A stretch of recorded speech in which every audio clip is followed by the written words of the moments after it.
If you're eating right now, you might want to put it down for later.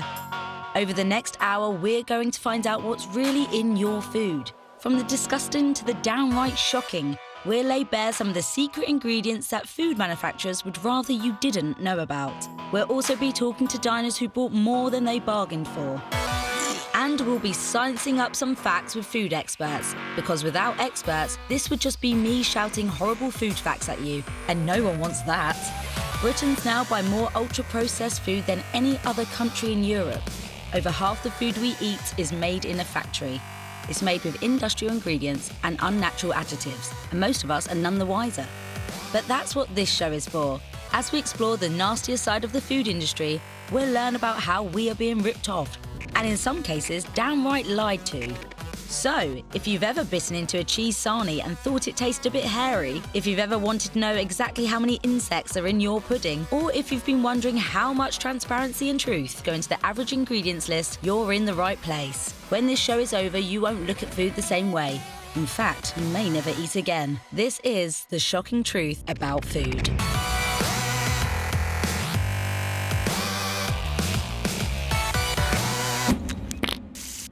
Let's jump right in with an absolute shocker. If, last time you were munching on a lovely ice cream, you thought to yourself, this tastes a bit anusy. Fear not, you weren't losing your marbles. Everyone loves ice cream, don't they? With just the right mix of sugar, fat and coldness, it takes a rare monster to reject lovely ice cream. And you know what else we love? Of course, it's Beavers, top of everyone's list. Unless you're some kind of Canadian woodchopper, you'll agree that Beavers really are the business. Look at this one, he's brilliant. But what have ice cream and Beavers got to do with each other? The answer is in castoreum, a lovely old Roman-sounding ingredient which was used in flavouring ice cream and puddings for a century. I have heard of that. For vanilla. For vanilla flavourings. Castoreum, that's an interesting one. It can be used as a flavour enhancer. But where does castoreum come from, I somehow hear you ask, in the future?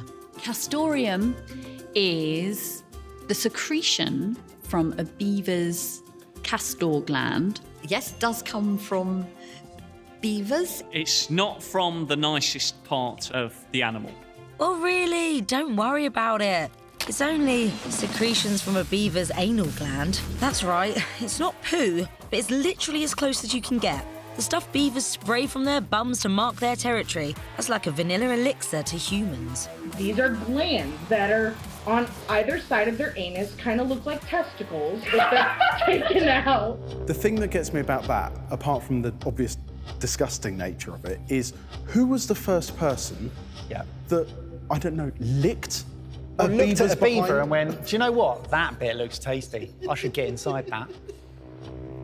Castoreum's one of those ones that is actually kind of problematic, even if you're, full on for eating cows. You're not full on for eating beavers, probably.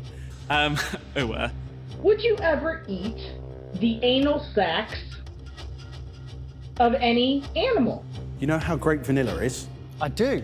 This tastes just like vanilla, and all you have to do is lick it.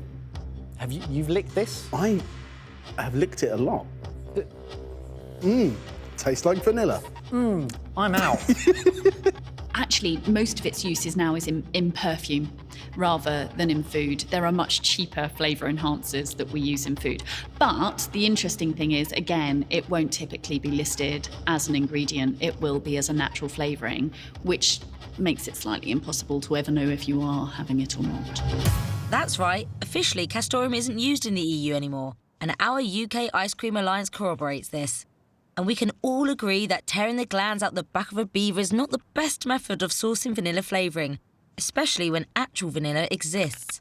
However, if you are selling ice cream in the US, you can use castoreum, and when you do, you legally only have to enter it on the ingredients label as natural flavour. So, rather than hiring a laboratory with £1 million worth of testing kit, just check your food to see where it comes from and make sure it adheres to European food safety laws where possible. Otherwise, you'll never truly know if you're eating beaver bum juice or not. Yikes.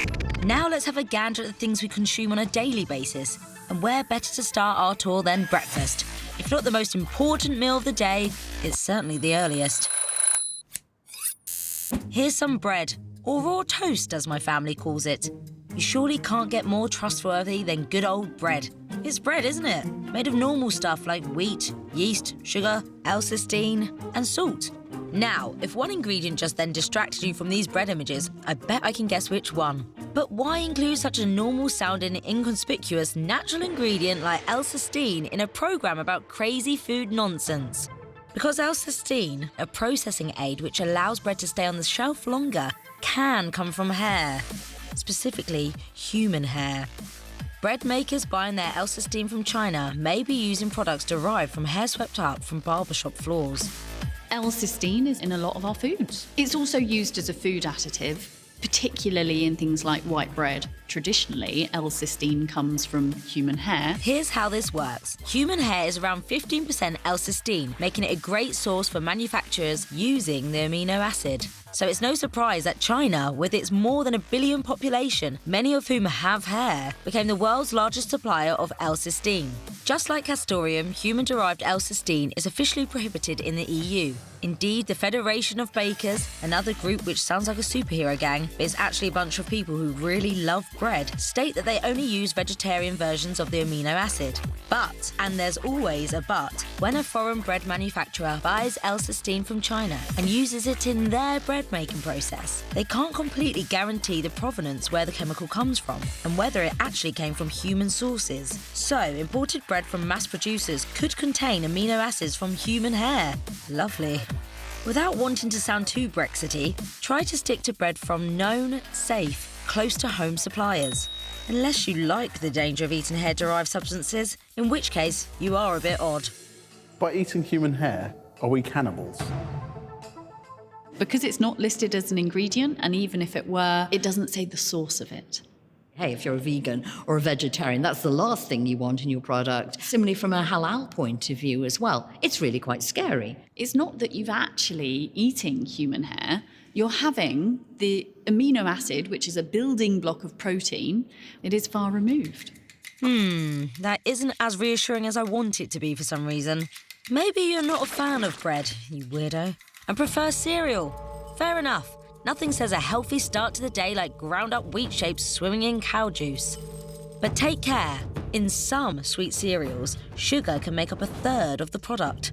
We all know sugar's bad for us in large quantities. What we don't all necessarily know is what fun extras the food companies put in to make sure their products last on the shelves. In the case of cereal, an anti-caking agent is used to stop everything sticking together. It's listed in the ingredients as silicon dioxide. And that, friends, is the main constituent of sand. That's right, there's silica in your cereal. It has its roles in food production. You just wouldn't expect it to be there, and you frankly wouldn't know what it is. You don't just go down the beach and dig up a ton of sand and put it in a bag. You produce it properly. But yes, silicon dioxide, it's in your food. It's approved for use based on what EFSA knew about it. However, they re-looked at it in January 2018 and found that around 40% of the food products that they'd looked at contained particles smaller than what they'd approved, things known as nanoparticles. Nanoparticles have not been established as safe because of the risk of inhalation and entering the bloodstream, and they are busy evaluating it. Blimey, it's good to know we're being looked after. In the meantime, rather than inhaling your cereal, maybe just eat it, like a normo. Seems obvious, really. By now, you're probably thinking, hang on, this is supposed to be an amusing but shocking televisual tour of weird food things, and all you've given me is a slim chance of eating foreign hair-based products, old beaver oil, and a bunch of disclaimers telling me not to take their hairy bread images literally. To which I say, fine, let's get real. You asked for it. Well, strictly speaking, you didn't, but let's get real anyway. Continuing our breakfast roundup, let's take a look at eggs' best friend, bacon. Both traditional and trendy, this combo will never go out of fashion. Until maybe you find out how it's made and what it does to you. Well, bacon itself is a preserved pork product. It's actually using a curing process, so a side of bacon would last typically longer. But now we have fridges, which completely negates the need to cure meat. But if we didn't cure it, we'd also be missing out on that lovely taste which comes with the process. It has a really strong flavour, which makes it incredibly appealing for a variety of dishes and chefs, for instance, in small quantities. Don't worry, said scientists like the hunk pictured. We can help. We'll give you the means to produce bacon by the ton and do it super quickly. And it'd be as cheap as the chips it sometimes accompanies. So nowadays, a curing mixture is prepared and injected into the pork belly. This mixture contains lovely products like salt, sugar, and sodium nitrite, a type of salt linked to cancer, diabetes, and Alzheimer's. After the brine has been injected, the bellies are hung on a large rack and given around a week for the flavour to develop. After the product has cooled down from being smoked, all the fat and bad stuff brought to the skin is washed off. The remaining meat is pressed into a rectangular mould and is packaged in plastic. Is it healthy? In some processed meats, cured bacon, cured ham, preservatives such as nitrites and nitrates are used. Now, the World Health Organization, WHO, have listed these preservatives as potential sources of cancer. They're cancer-linking. What that means is it's in the same group as things like asbestos and cigarette smoking. It doesn't mean it's as harmful as cigarette smoking, and it's really important to make that clarification. If we took the UK, for example, if nobody smoked, we'd save about 64,000 deaths a year. If nobody ate processed meats, we'd save about 8,800, roughly. Many of us don't give the time to acknowledge why they add nitrites and nitrates, and that's to prevent botulism. So it's being added for a food safety reason, but yes, there is also a health risk. If you enjoy having bacon, that's absolutely fine. You do not need to completely cut it out your diet. You don't need to eliminate anything from your diet. But what is not a good idea is having foods that are high in fat and high in salt every single day. And that's ultimately what it comes to when we talk about these processed or ultra-processed foods. You'll be forgiven for thinking that food manufacturers add all this process to make their packaged meat remind you less and less that it comes from animals. But then, as this next clip shows, sometimes the animal source of your food is too apparent to ignore. I found this. Nate. I know. What is that? Mate, I think it's a like bacon nipple. Oh, God. I know. I know. I know. It actually like looks like a nipple. It's so weird. You know, I just bought it from our local. You just don't expect it, do you? Do you know what I mean? I have a massive problem with people who disconnect what they're eating from what it actually is. It's not people's fault. We are now hidden away from how things are made. People are so happy to don't want to know about it. And I think that runs throughout this whole conversation, which is what I don't know can't hurt me. Some people like to top their breakfast off with a probiotic yogurt, something to set them up for the day with a healthy gut full of good bacteria. But to discover the secret behind this yogurt's origins, we'll have to take a trip back in time. Back to a happier, more innocent time. 1985, a great decade for commerce. The 80s were also a time when your average Joe started to look at getting healthy and eating right. Look at this beefcake. But little did the food and commerce industries know that one action would rock their world for decades to come. And that action was, of course, a man doing a poo. These days, some probiotic yogurt manufacturers use a specific strain of good gut bacteria, Lactobacillus rhamnosus. And all that bacteria is derived from a single source. You guessed it, that 1985 guy's feces. Oh, that doesn't surprise me, actually, yeah. He's become famous for his poo. This anonymous man's poo was perfect, chocker with probiotic goodness. So perfect was this guy's poo, in fact, that it was preserved and has since become like an old bakery's master dough.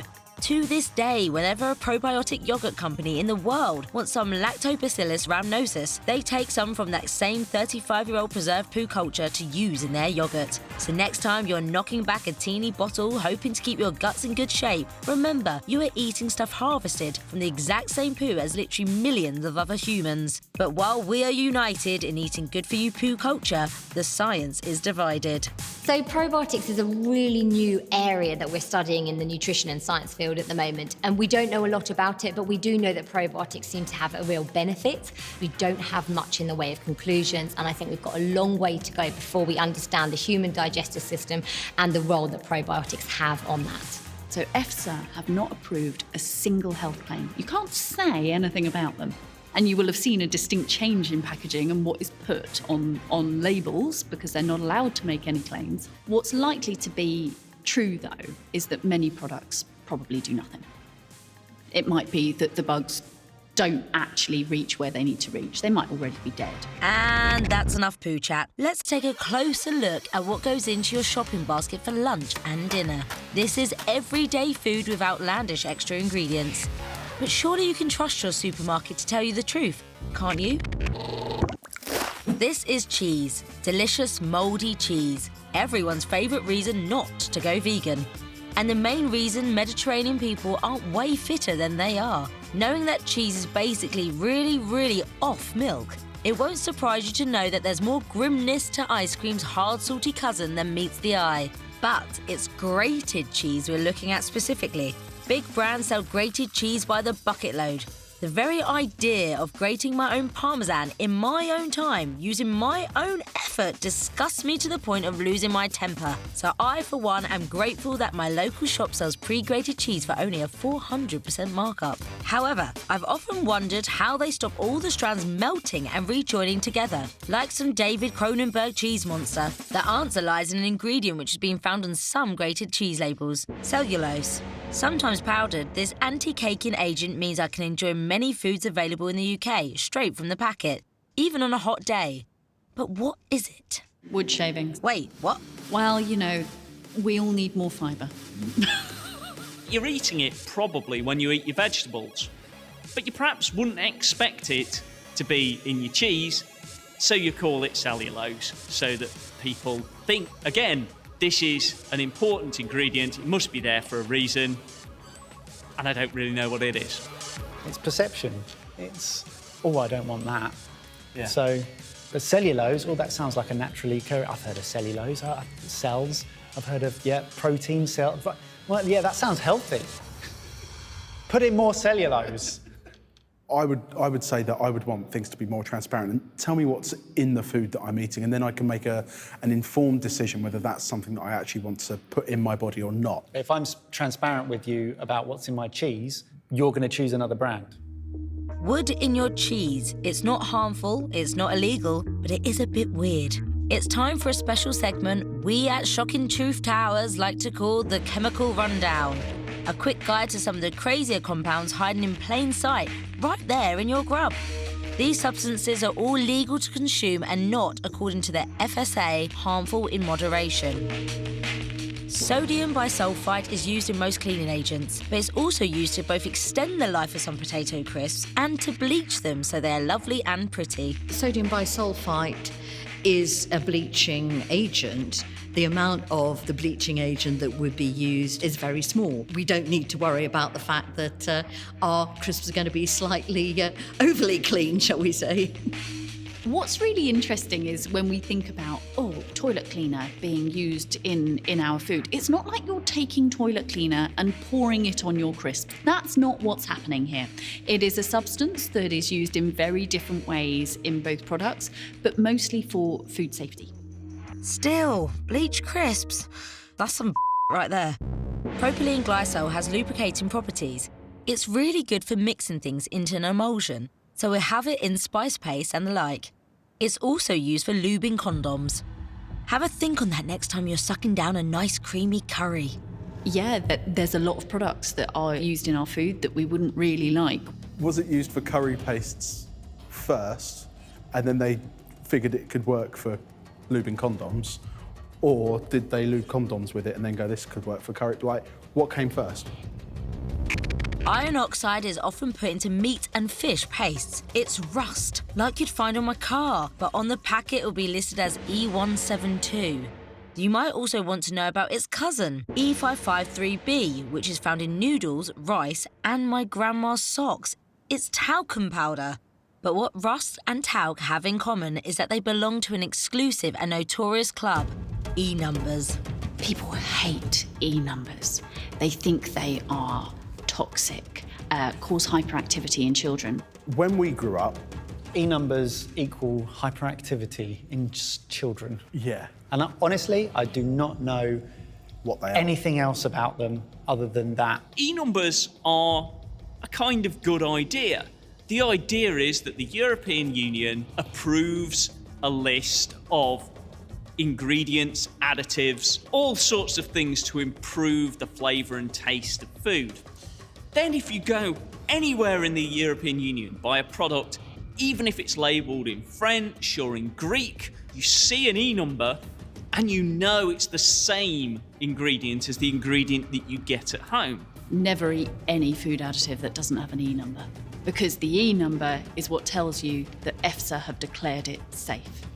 EU trying to do something good for us again. Even if they are safe, they're still freaky. Safe is one of those words which is scarier when it is used than when it's not.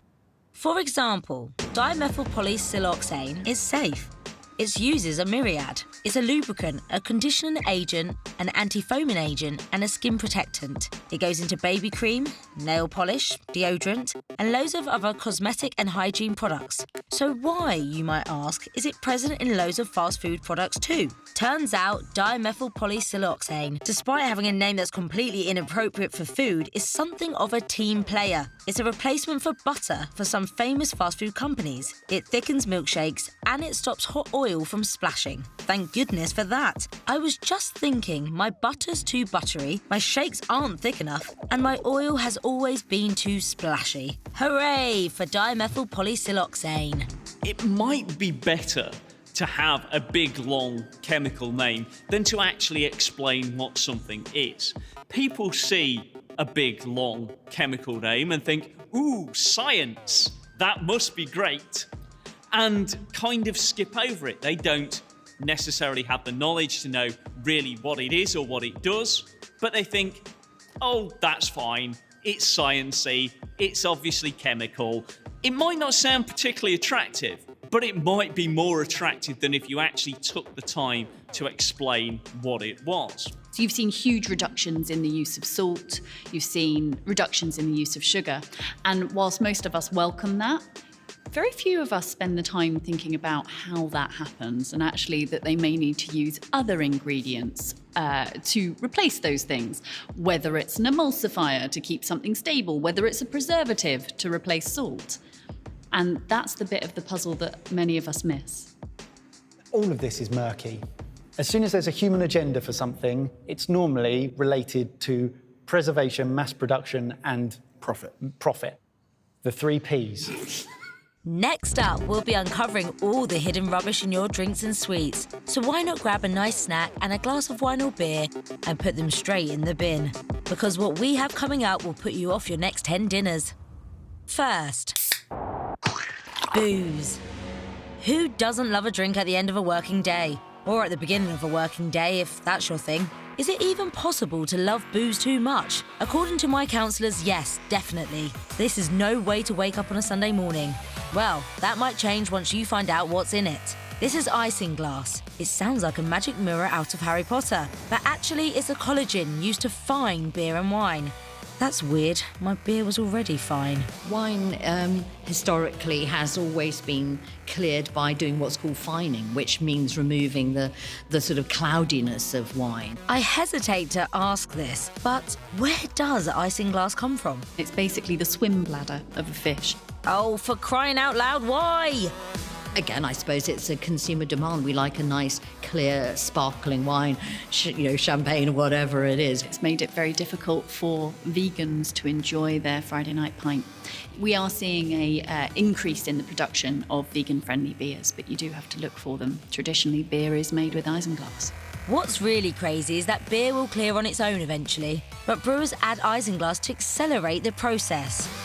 So, we are putting fish guts in wine and beer for no reason other than to make it look pretty, quicker.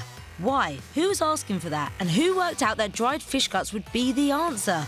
Luckily, many brewers are removing isinglass from their fining process, with many more set to follow suit. That's good to know. From now on, I'm only drinking those types of beer. And all the vodka. But what about the non-boozers, the healthy teetotalers, like this fun-looking couple who want to celebrate their evenings passing each other smoothies without getting blind drunk? Well, there's fruit juice, of course.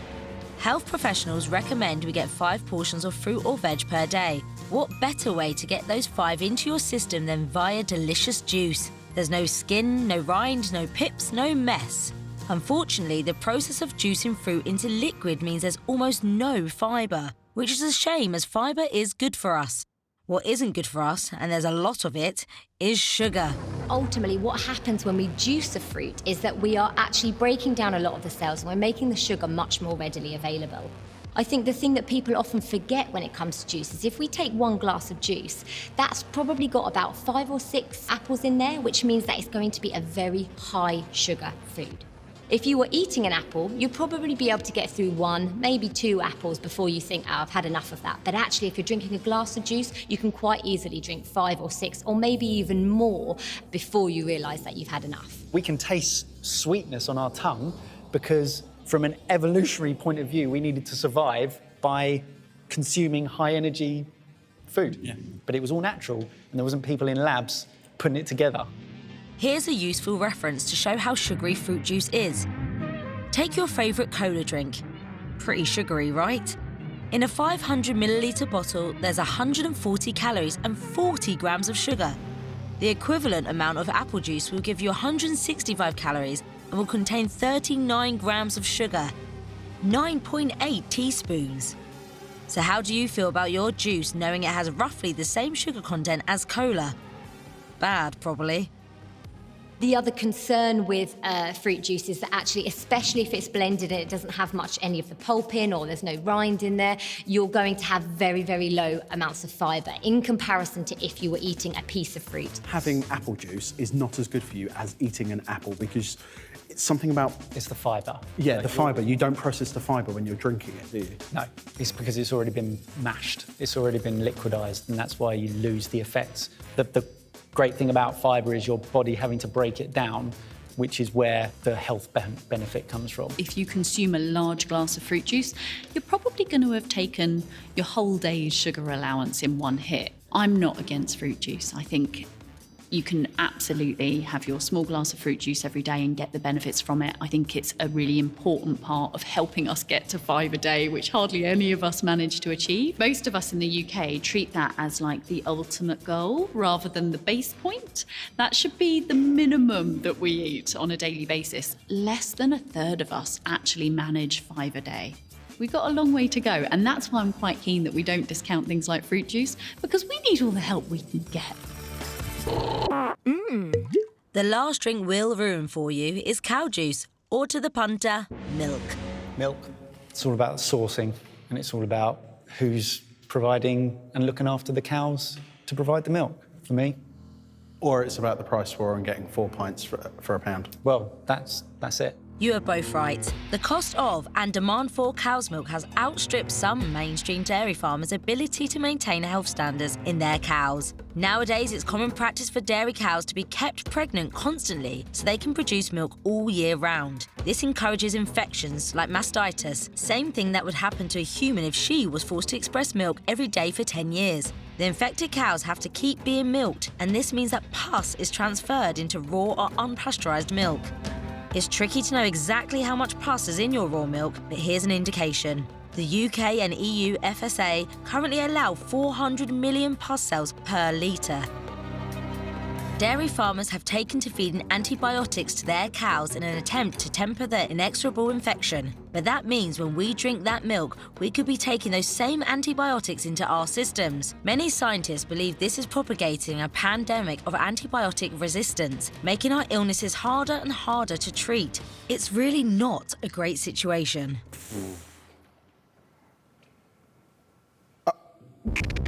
We are obsessed with cleaning and purifying food, but those processes actually make the food less palatable. A good example is ready-to-eat salad, which, surprisingly, is often washed in acid and then disinfected with chlorine, which cleans the leaves and also slows yellowing. This process isn't harmful, but it is a bit weird. In fact, that's pretty much the motto of this show. That's what consumers have been conditioned to expect the product to look like. This seems to be something that is kind of a cycle. Manufacturers believe that consumers want this. Consumers are conditioned to believe that that's what the product looks like. Therefore, manufacturers will treat their food to make it look like the consumers want. Now, what came first, chicken or egg? it's not entirely clear. Food that's been preserved, for example, by canning or by freezing, people understand that. But when you begin to talk about other methods of preservation, that's when the consumer begins to think, hang on, this doesn't seem quite right to me. Nevertheless, we expect a baseline level of cleanliness from everything we buy in the shops. So it's quite scary when there's such an abundance of clips like these, showing bugs and nasties in so many types of packaged food.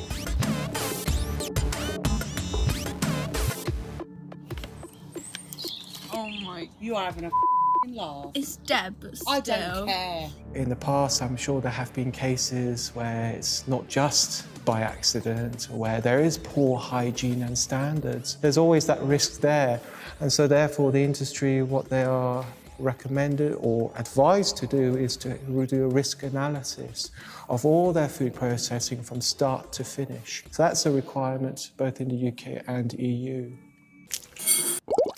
So sometimes bugs can overrun your food, and sealed packaging isn't always the impervious barrier we thought it was.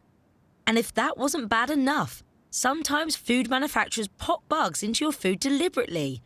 Check your ingredients for E120 or natural red 4, because that is cochineal, a South American cactus-dwelling creepy crawly. If you are eating sausage, poultry, biscuits, jams, juice, cheese, sauces or sweets, it's possible you're munching on cochineal right now.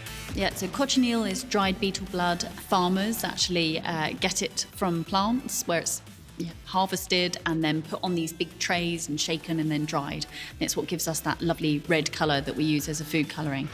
It's completely safe. It just grosses us out a bit about where it came from. It's insects, and there's kind of an ick factor, isn't there, about eating insects, which seems a bit weird if you're prepared to eat animals and you're prepared to eat fish.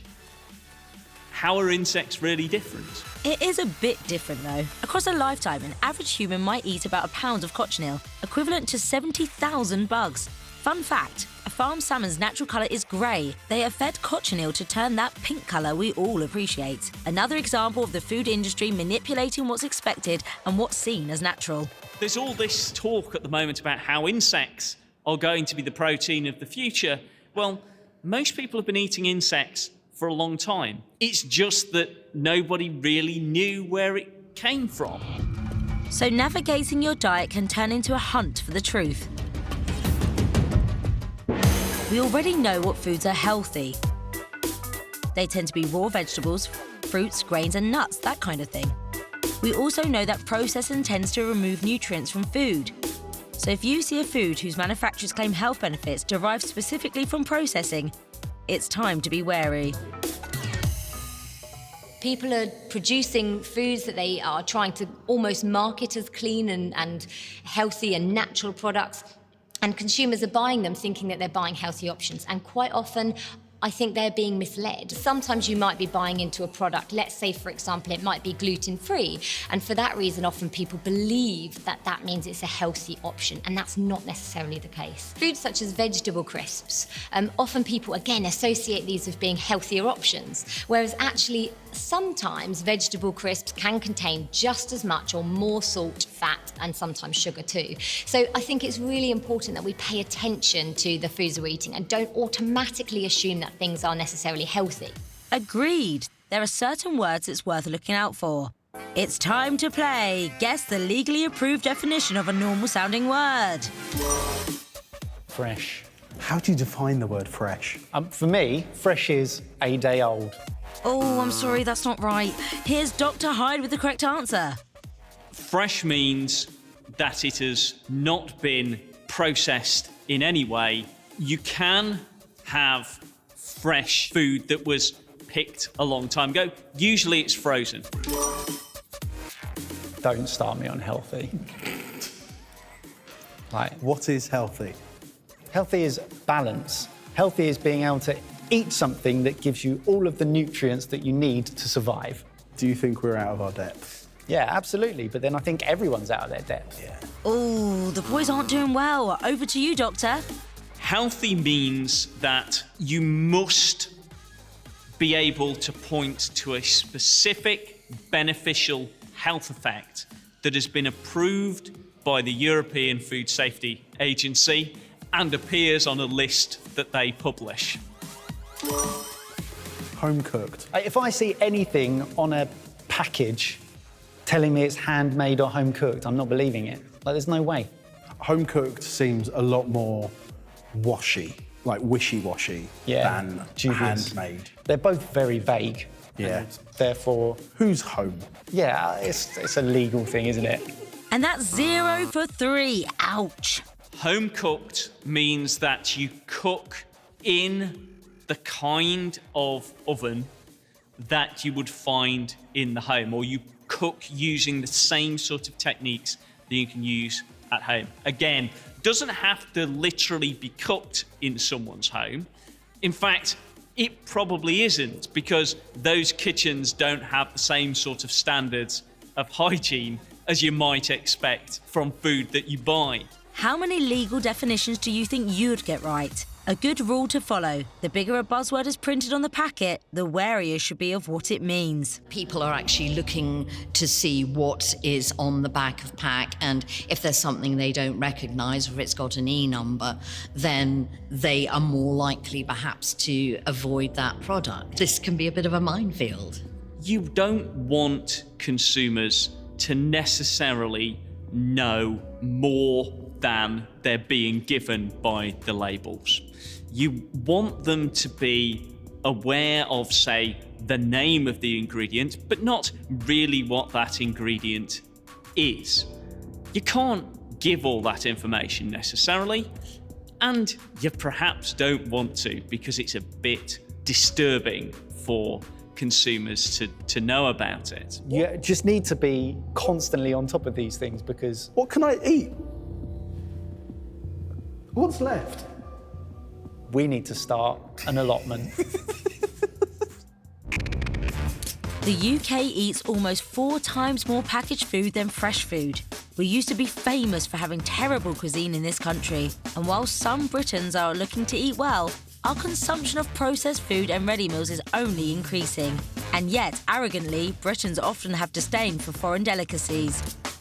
So far, we've found out that some of the darker elements of food manufacturing have been hidden from us to protect us from, frankly, how disgusting they are. But we're also not that great at eating food abroad. So what makes foreign food so freaky to us? Let's embark on a quick world tour of weirdness. Unlike processed food in Britain, these dishes have very few hidden additives, as their cooks take great pride in their work. So when we see all these well dishes, let's try to have a bit of respect and decorum. Oh, what the is that? Sorry, that's cash. A whole cow or sheep's head stewed. Oh yeah, there's quite good meat on potentially a cow's head. And also, head meat has been used historically in sausage processing. So there's a fair amount of meat that can be recovered from those areas. Very popular in Turkey. Let's move on. Here's some Eskimo from Mexico. Looks reasonable. Actually, those little bits of rice aren't rice at all, but the larvae and pupae of ants that have been scraped off a cactus. True fact. They call it insect caviar. Very easy to make, apparently. You just fry some ants. Delightful. Ooh, ants as popping candy, almost. Yeah, I'd try it. Sounds quite interesting. Surströmming from Sweden looks like any basic tinned fish. But as you can see from these pictures, the smell of this fermented sour herring means that you can only really eat this particular delicacy outside. It's no wonder they're so pungent. The herring are left with just enough salt to stop them rotting for months, and the fermentation process continues after they've been canned. Good to know it smells as bad as it looks. Oh, still got some flavour. I think surströmming is fish that is buried underground in a pot and is left to rot and ferment, and then is really quite a delicacy. I haven't tried it myself. I've had it. It's disgusting. All right, don't beat around the bush. None of these foods are considered disgusting by the indigenous population who consume them regularly.